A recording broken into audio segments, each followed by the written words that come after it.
Olá, gente, boa noite. Nós estamos começando agora a nossa terceira aula de álgebra linear. O que nós vamos fazer basicamente na aula de hoje é trabalhar com conteúdo de subespaço vetorial, soma direta, mas não mais um conteúdo teórico. Agora nós vamos apenas resolver exercícios. Então vamos lá.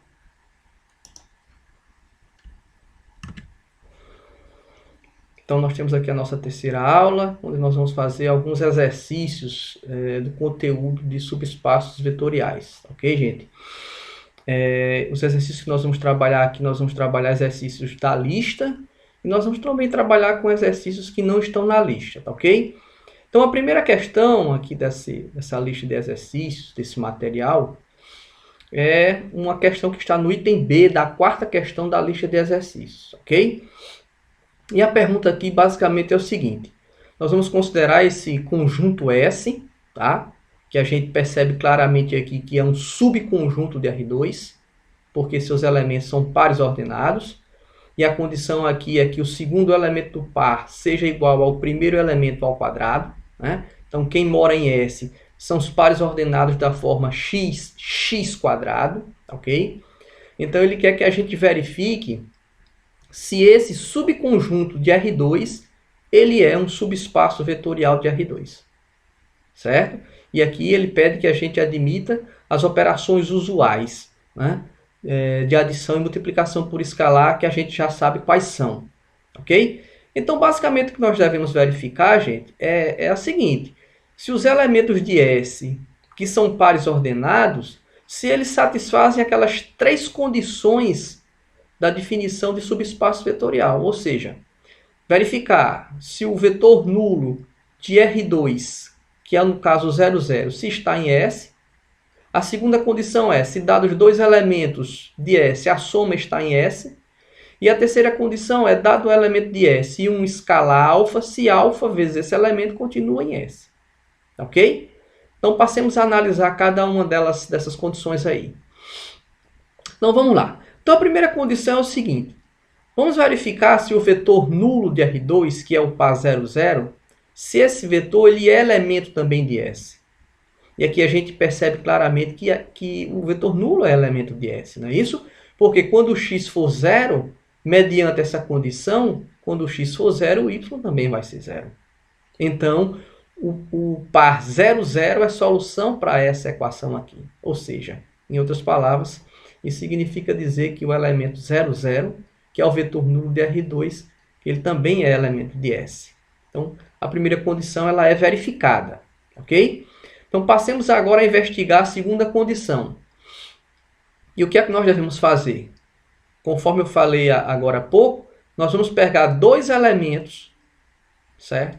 Que eu estou denotando aqui de U e V, esses dois elementos em S, e nós devemos verificar se a soma desses dois elementos continua sendo um elemento de S, certo? Então, passemos a fazer essa análise. Ora, se U é um elemento de S, então U é dessa forma aqui. Se eu chamei aqui essa primeira entrada de A, a segunda vai ser A ao quadrado, por quê? Porque os elementos de S têm essa característica, né? A segunda coordenada ela é exatamente a primeira coordenada ao quadrado, por esta condição. Então está aqui um elemento de S, e aqui nós temos também que V é um elemento de S, porque nós temos B quadrado. Agora vamos verificar o seguinte: o que é que ocorre com o vetor soma de U com V? É o que nós vamos fazer aqui, ó. Então, U mais V, então vai ser igual. Eu só fiz substituir, quem é U é esse par aqui, ó, esse par ordenado, mais quem é V é esse outro par ordenado, está aqui. E como foi dito no início da questão, que nós vamos admitir as operações usuais, né, tanto de adição como multiplicação por escalar, ao somar esse elemento aqui com esse, nós devemos obter necessariamente o seguinte elemento: a primeira coordenada mais a primeira coordenada para ser esse elemento, e a segunda coordenada mais a segunda coordenada para ser esse segundo elemento. Agora, gente, vamos notar o seguinte: ao chegar aqui, nós percebemos claramente que esse par ordenado ele não é elemento de S. Por quê? Por conta dessa condição aqui, gente. Nós deveríamos ter chegado aqui nesse elemento. Por quê? Porque para um elemento ser elemento de S, é necessário que a segunda coordenada seja a primeira coordenada ao quadrado. Mas nós encontramos aqui o quê? Nós encontramos que esse elemento aqui, ó, ele não é a primeira coordenada ao quadrado. E a gente sabe claramente que vale essa desigualdade aqui, né, gente? A ao quadrado mais b quadrado, ela é diferente, tá? É diferente de a mais b tudo ao quadrado, ok? Então, a gente já percebe de antemão que a segunda condição da definição de subespaço vetorial, ela não foi verificada. Então, como ela não foi verificada, não adianta nem a gente tentar agora analisar a terceira condição. Por quê? Porque para que esse subconjunto S de R2 seja subespaço, é necessário que seus elementos satisfaçam aquelas três propriedades. Então, como a segunda condição ela não foi verificada, a gente já pode concluir de imediato que esse subconjunto aqui de R2, ele não é um subespaço vetorial. Ok? Passemos agora à segunda questão. Essa segunda questão ela se encontra lá no item C da quarta questão da lista de exercícios que eu deixei com vocês no início do semestre, ok? E ela diz o seguinte, ela quer que a gente verifique se esse conjunto agora, que ele está também denotando por S, que também está contido em R2, por quê? Porque seus elementos são pares ordenados, só que a condição agora muda um pouco, né? Nós temos agora que o segundo elemento do par é igual ao primeiro elemento mais 1. Ou seja, significa dizer o seguinte, né, gente? Que aqui, esse subconjunto de R2 são todos os pontos que estão sobre a reta y igual a x mais 1. Então, ele quer que a gente verifique se esse subconjunto de R2 é um subespaço vetorial de R2. Certo? A gente admitindo aqui as operações usuais de adição e multiplicação por escalar. Então, vamos lá. Então, a gente vai tentar verificar aquelas três condições lá da definição de subespaço vetorial, né? Só que aqui é bem simples, gente. Por quê?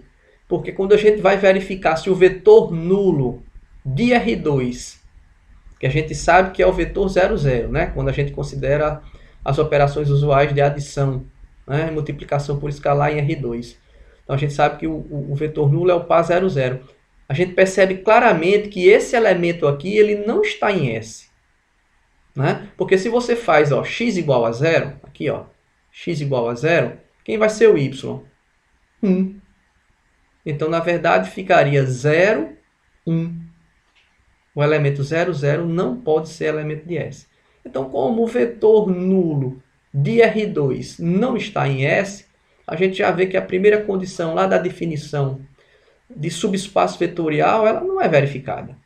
Né? Então, concluímos de imediato que esse subconjunto aqui, gente, de R2, ele não é um subespaço vetorial de R2. Não é necessário nós investigarmos nenhuma das outras propriedades.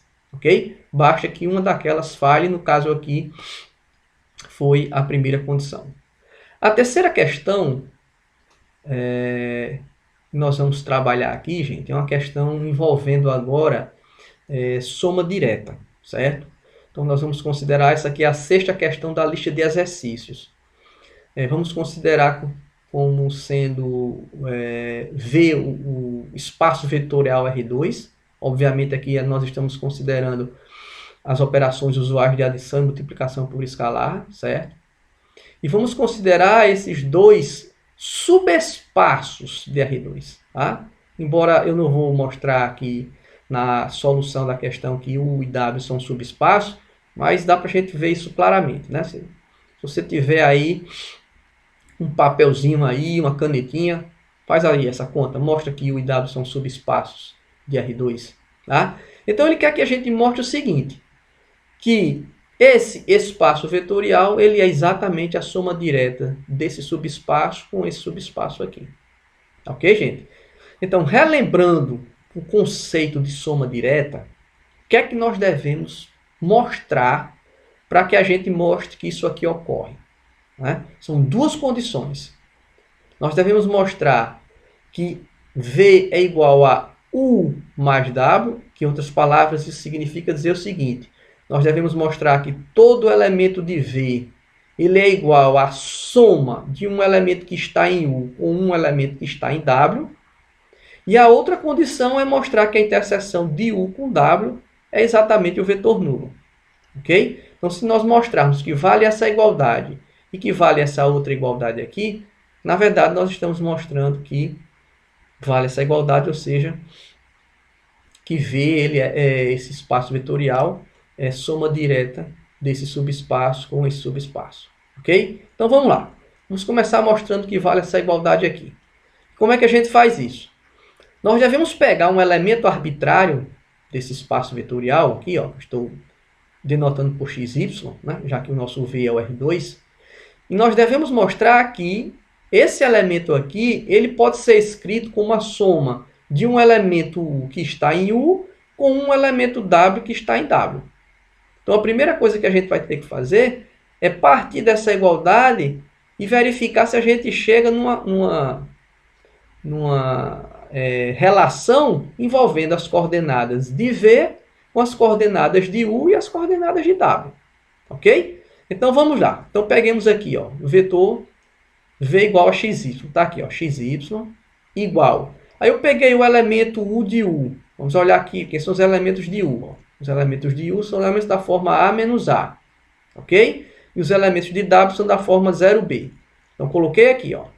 Então, V, XY igual a U mais W. Então, o elemento de U tem essas características, A menos A. E o elemento de W tem essas características aqui, 0B. Tá? E aqui nós fazemos o quê? Aqui nós vamos somar de acordo com a operação de adição, como foi definida, a operação usual. Né? Então, fica A mais 0 dá A, e aqui menos A mais B, que dá menos A mais B, ou B menos A. Certo? E dessa igualdade aqui, gente, nós concluímos de imediato o quê? Nós concluímos que x é igual a A, ou A é igual a x, e que y é igual a b menos a, ou a mesma coisa que b menos a é igual a y. Certo? Agora, como a é igual a x, então eu vou substituir o valor de a aqui, e depois eu vou pegar esse menos x e vou trazer aqui para o segundo membro. Daí V se implica, né? A igual a x permanece, e aqui fica b igual a x mais y. Ok? Então, veja só agora o que acontece. Se nós pegarmos agora esse elemento qualquer, ó, que nós tomamos aqui em V, no caso V é o R2, nós vamos poder escrever, olha, esse vetor V da seguinte maneira. Vai ser a soma desse par, ó, a soma desse par com esse par. Acontece que esse par aqui, olha, isso aqui é um elemento que está em U, porque quem está em U tem essas características. A segunda coordenada é menos 1 que multiplica a primeira. E esse elemento aqui, gente, está em W. O que é que caracteriza um elemento de W? É a primeira coordenada C0 e a segunda um número real qualquer. Então, com essa igualdade aqui, a gente mostra claramente que esse elemento V, XY, que foi tomado aqui, né, em V, que é o R2, ele está sendo escrito como a soma de um elemento que está em U com um elemento que está em W. Em outras palavras, nós mostramos que vale essa igualdade aqui. Relembrando, para mostrar que vale essa igualdade, a gente tem que mostrar que qualquer que seja o elemento tomado em V, ele se escreve como a soma de um elemento que está em U com um elemento que está em W. E isso foi mostrado aqui nessa igualdade aqui. Então, essa primeira condição ela é verificada. Então, para ser soma direta, falta apenas mostrar que se fizermos a interseção de U com W, essa interseção ela será apenas, né, um conjunto cujo elemento é o vetor nulo. Então, é o que nós vamos fazer a partir de agora. Então, vamos tomar um elemento V que está na interseção de U com W.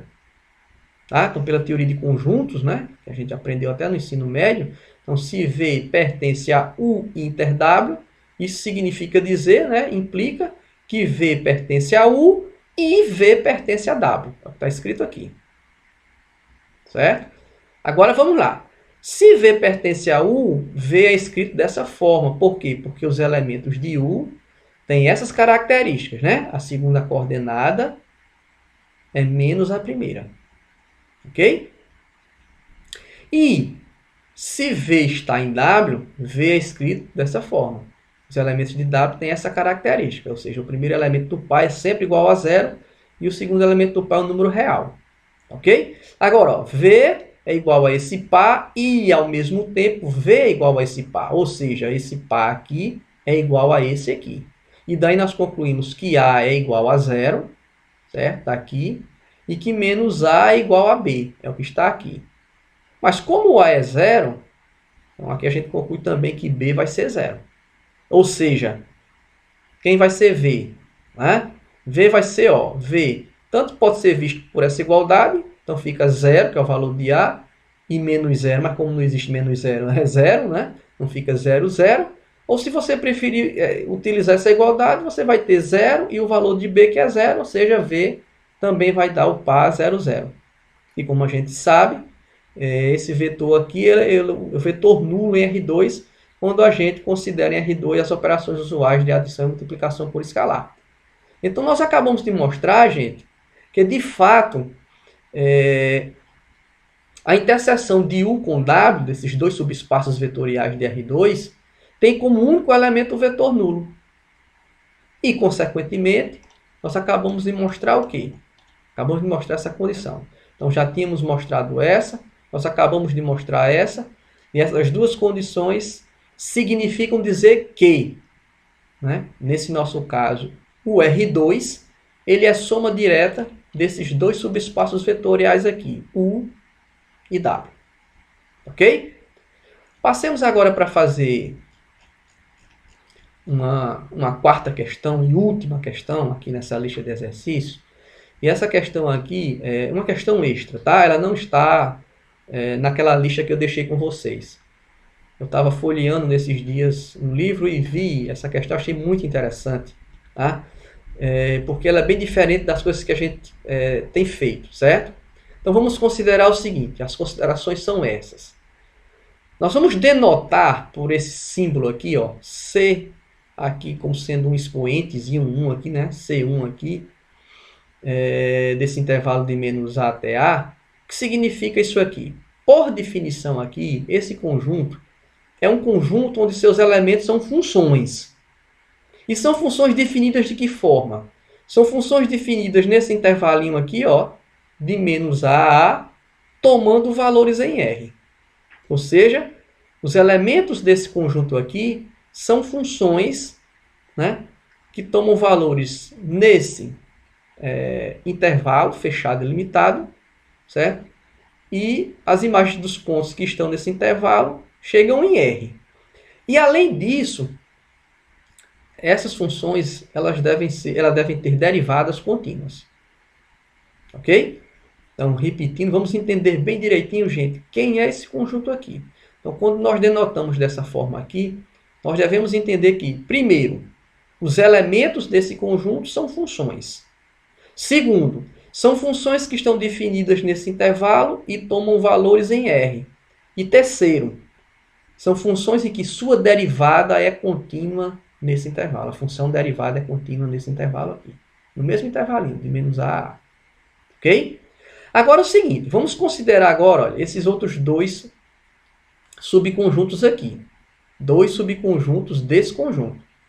Certo? Nesse subconjunto X, que na verdade são subespaços vetoriais, tá, ok? Eu não provei aqui, mas eu deixo o desafio para vocês.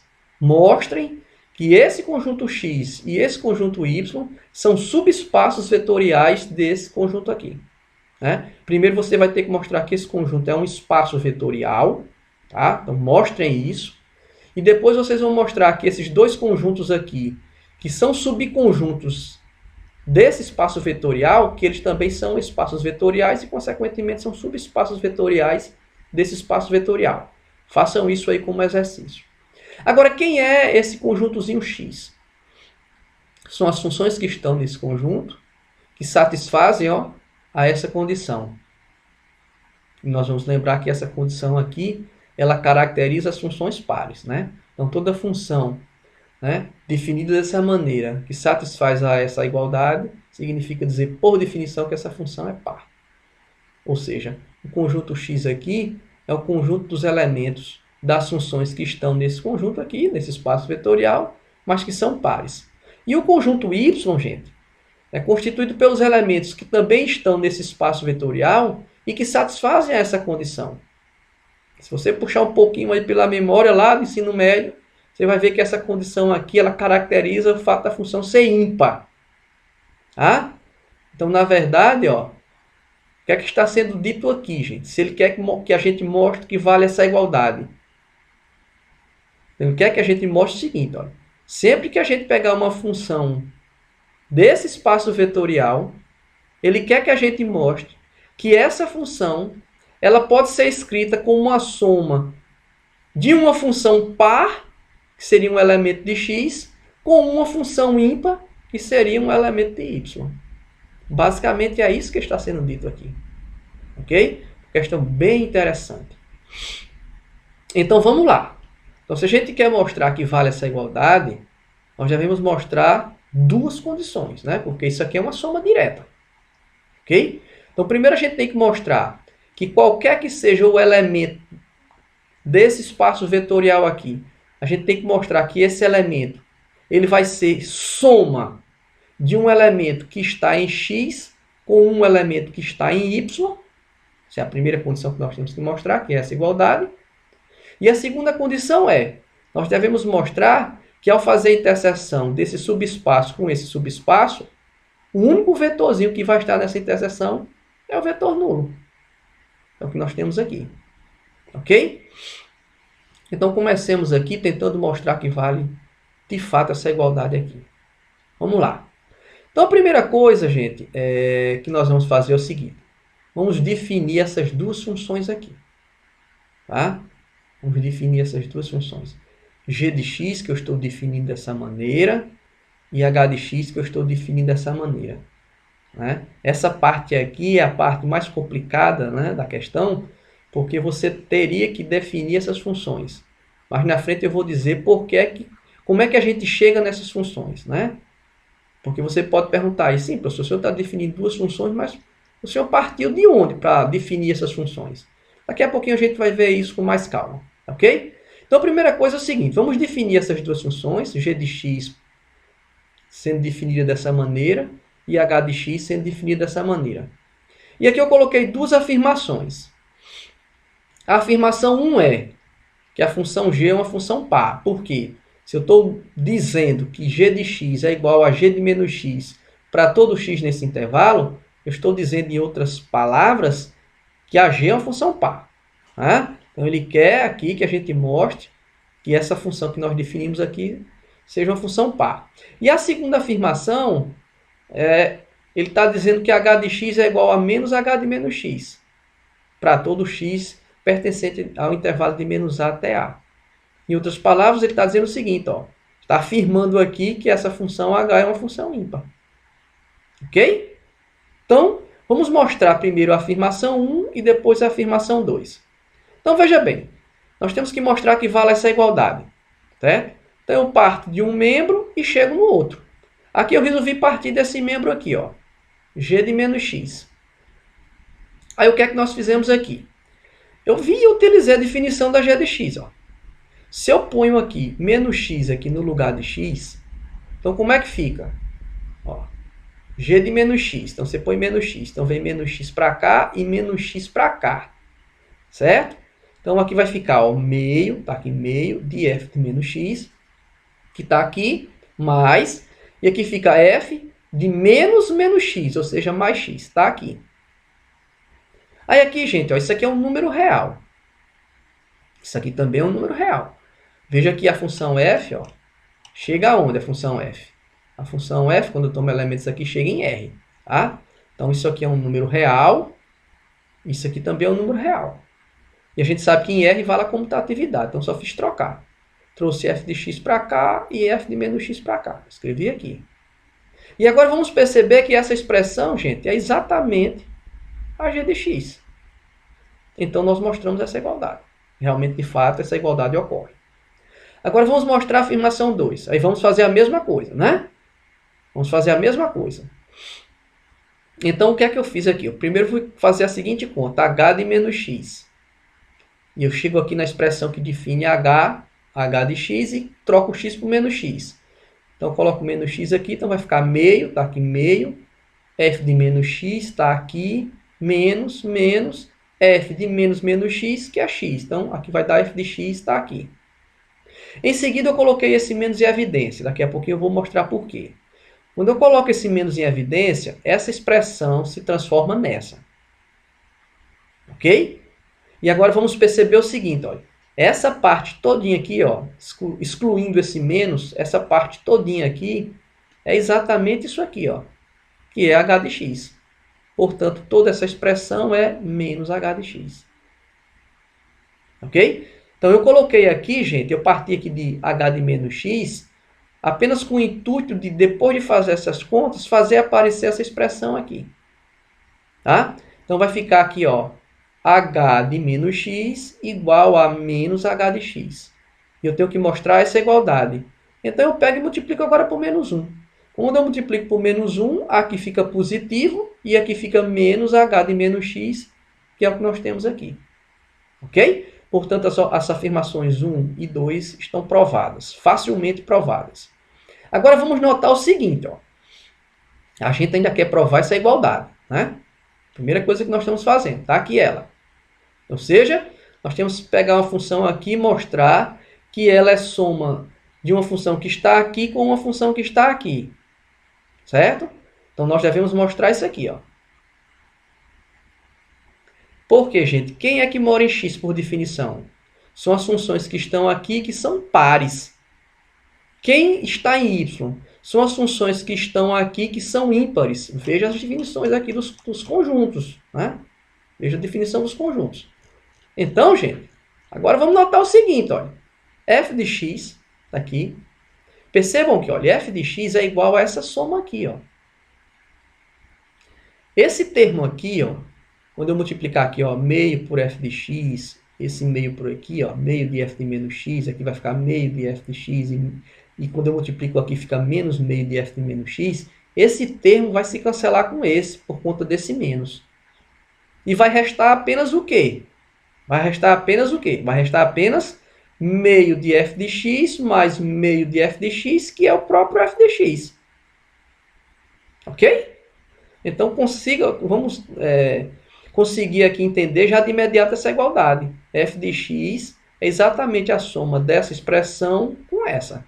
Agora, perceba o seguinte, gente. Quem é essa expressão? Essa expressão é exatamente a g de x que a gente definiu lá em cima, ó.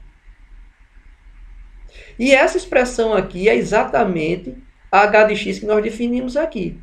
Então, aqui eu estou respondendo aquela questãozinha que eu falei agora há pouco, né? A pergunta é, professor, como é que de onde o senhor tirou essa definição para g de x e de h de x? Eu tirei por quê? Porque, primeiro, a função f de x é a soma dessa função aqui com essa função. Tá? Então, quando eu somo essa função que é g de x com essa função que é h de x, a gente já viu que dá f de x. E segundo, também defini dessa maneira porque essa função aqui é uma função par, como foi feito aqui na afirmação 1. Portanto, g está em x. Esse conjunto x aqui. G está nesse conjunto. E essa função aqui é uma função ímpar. Foi provada aqui na afirmação 2. E, consequentemente, h está em y. Então, o que nós acabamos de mostrar foi o quê? Nós acabamos de mostrar, gente, ó. Nós tomamos uma função f qualquer, uma função f nesse conjunto, e mostramos por meio dessas igualdades que ela é a soma de g com h, onde g é uma função par e, consequentemente, está no conjunto x, e h é uma função ímpar que, consequentemente, está nesse conjunto y. Né? A afirmação 1 está aqui, nos mostra que g é par, e a afirmação 2 aqui nos mostra que que h é uma função ímpar. Portanto, acabamos de mostrar essa igualdade. Ou seja, qualquer que seja a função f tomada aqui nesse conjunto, nós conseguimos mostrar que esse elemento vai ser igual à soma de um elemento que está aqui com um elemento que está aqui. No caso, g está em x, porque g é par, e h está em y, porque h é ímpar. Né? Afirmações essas provadas aqui. G é par pela afirmação 1 e h é ímpar pela afirmação 2. Então, para finalizar, gente, está faltando apenas nós mostrarmos que a interseção de x com y dá o vetor nulo. E, obviamente, gente, vamos entender aqui o seguinte, né? Quem é o vetor nulo desse espaço vetorial? Ó, isso aqui, espaço vetorial é um espaço onde seus elementos são funções. Então, o vetor nulo é a função identicamente nula. Ok? Então, vamos mostrar isso aqui. Então, tomamos um elemento qualquer pertencente à interseção de x com y, e pela teoria de conjuntos significa dizer que f pertence a x e, ao mesmo tempo, f pertence a y, é o que está aqui. Agora, se f pertence a x, f é uma função par, e, portanto, tem essas características aqui, né? Você pode até olhar pela própria definição do conjunto x. Se f está em x, f satisfaz essa condição. E se f está em y, f satisfaz a essa condição, tá? Que é a condição dos elementos pertencerem a y. E agora, gente, vamos perceber o seguinte, ó. F de x igual a f de menos x. E, ao mesmo tempo, f de x igual a menos f de menos x. Então, significa dizer que f de menos x é igual a menos f de menos x. É o que eu escrevi aqui. Então, se eu passar... Isso aqui tudo é número real, né? Lembre-se que f pega valores que estão entre menos a e a, e as imagens desses elementos pela f são números reais. Então, isso aqui é um número real, isso aqui também é um número real. Então, eu passo isso aqui para o primeiro membro, aí vai ficar 2 vezes que multiplica f de menos x, que é a mesma coisa que f de menos x igual a zero. Isso sendo verdade para todo x nesse intervalo aqui. Ok, gente? Então, como isso aqui é verdade, ó, f de menos x é igual a zero, certo?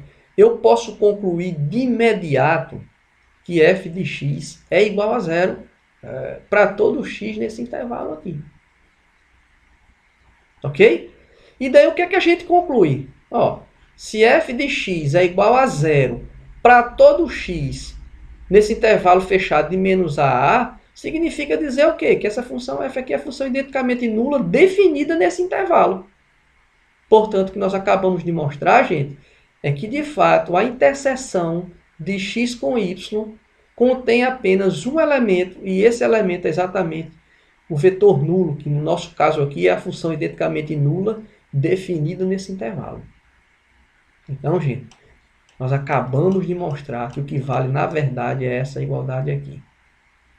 Em outras palavras, isso significa dizer que esse espaço vetorial, tá?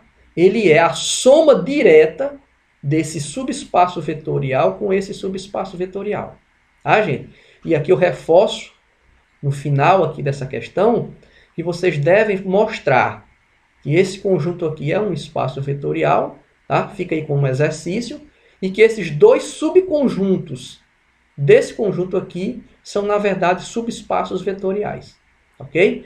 Então, com essa quarta questão, nós encerramos essa aula de exercícios, que é uma aula de exercício do conteúdo de subespaço vetorial, soma direta, ok? Então, como de praxe, façam as anotações das dúvidas e depois a gente vê como é que a gente tira essas dúvidas de vocês, ok? Então, para finalizar, eu desejo aí um grande abraço a todos vocês, tá? E até a nossa próxima aula.